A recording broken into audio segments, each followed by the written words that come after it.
E tem algumas premissas de mercado que são muito interessantes, que mostram que determinadas coisas que a gente faz aqui, simplesmente determinadas coisas que fazemos no mercado financeiro, simplesmente não funcionam. E a gente acaba caindo na armadilha por causa do grande prêmio, né? Daquele eventual ganho que efetivamente a gente possa ter, caso a condição dê certo. Então, a primeira coisa para a gente buscar o melhor retorno risco real possível é fugir de estratégias com relações equidistantes. Então aqui, já foca, tá, pessoal? Já fica de olho, porque esse ponto aqui, esse conceito vai ser importantíssimo. A gente tem algumas pesquisas, e eu fui pesquisando isso daí para ver, como é que se comporta o preço no mercado financeiro? Como é que ele se comporta ao longo do tempo? E aí tem diversas pesquisas mostrando como que o preço se comporta, qual a probabilidade dele para um lado, qual a probabilidade dele para o outro. Inclusive, teve alguns rapazes aí que ganharam um prêmio Nobel salvo engano, foi de economia, né? E eles criaram o modelo de precificação chamado de Black-Scholes. Esse modelo de precificação de Black-Scholes ele é utilizado no mercado de opções para precificar opções, para precificar derivativos como o índice, como derivativos de índice, né? Na verdade, os mini contratos, né? De índice, de dólar, de boi, enfim. Eles usam essa fórmula de Black-Scholes, que parte da premissa que o mercado funciona da seguinte forma, como esses estudos mostram que o mercado funciona. Então, quando a gente pega aqui, e não se assustem, tá? Que é importante falarmos disso daqui. Qual que é o ponto? Ele fala que o mercado ele se comporta como uma distribuição normal padrão ao longo do tempo. Ou seja, a gente tem aqui uma média de retorno, e esse U aqui, vou botar aqui como média de retorno, e isso daqui são os desvios padrões. Tá? O que é esse desvio padrão aqui? E que é importante a gente entender. Vamos lá. Vamos dizer que o mercado aqui, vamos pegar um ativo qualquer aqui, tá? E a gente viu que o ativo deu ali no ano 24% de rentabilidade. Beleza. Só que a gente sabe que o mercado ele não vai em linha reta. Nem mesmo renda fixa vai em linha reta. Então, quando a gente pega esse ativo aqui, tem lá 12 meses aqui. Então, a gente vai ter uma média de retorno aproximada. Eu não vou fazer o cálculo de juros compostos só para vocês entenderem, mas que seria uma média de retorno aqui de quanto? Se deu 24% no ano, seria uma média de retorno de 2% ao mês. Só que o mercado, ele não vai em linha reta, como eu falei. Ele vai fazendo isso daqui, ó. Sobe 2%, cai 3%, aí sobe 5%, cai 1%. Ele vai fazendo isso daqui. Então, o que acontece?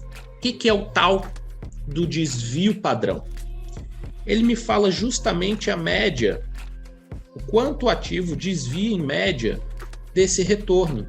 Ou seja, se eu tenho um desvio padrão aqui de botar 5%, ele vai falar o seguinte, olha, o mercado valorizou em média 2% ao mês. Só que ele oscilou 5% para cima ou 5% para baixo em média. Então, em média, ou ele fechou o mês com 7% de alta, ou fechou com menos 3%. Então, foi isso que ele oscilou em média. 7% para cima e 7% para baixo. Beleza. Quando pegamos aqui essa figura, ele me fala justamente isso daqui.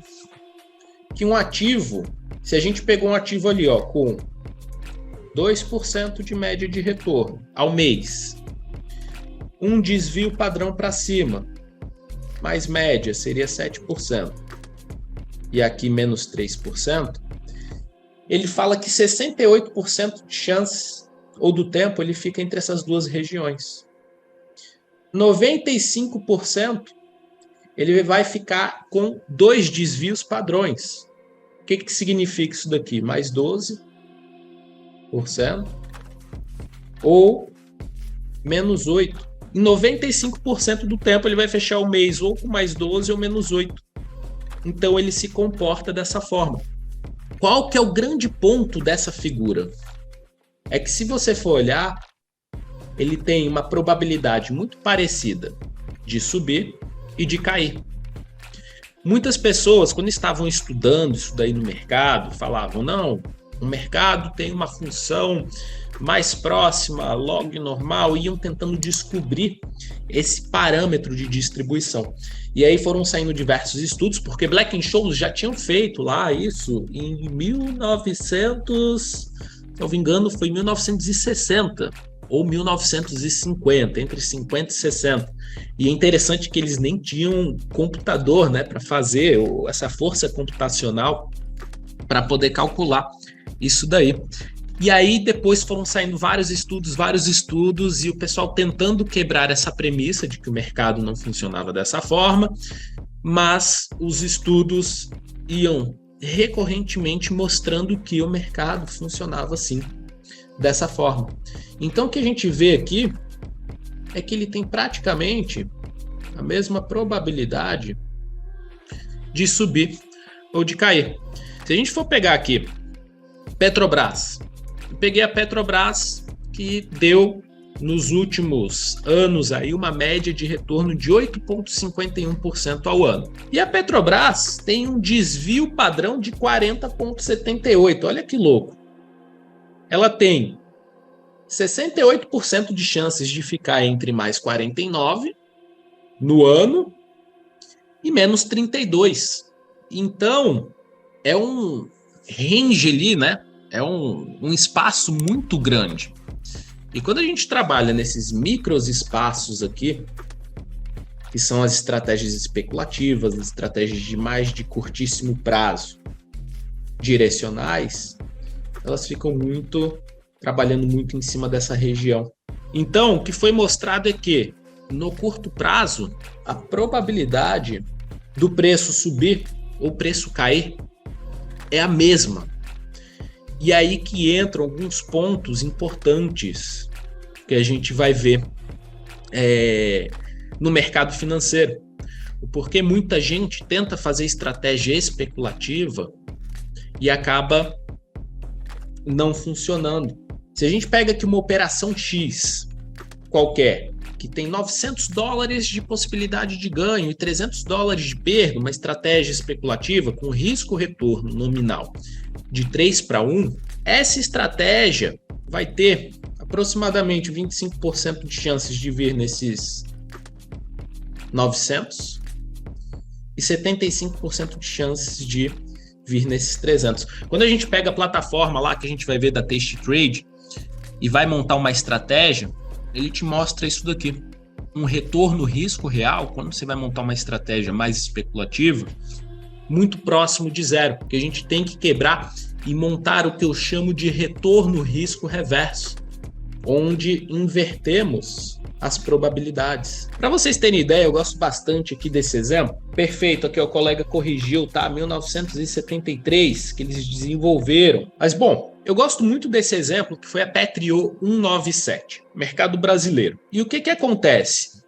A gente montou uma estratégia que é conhecida como estratégia do pozinho.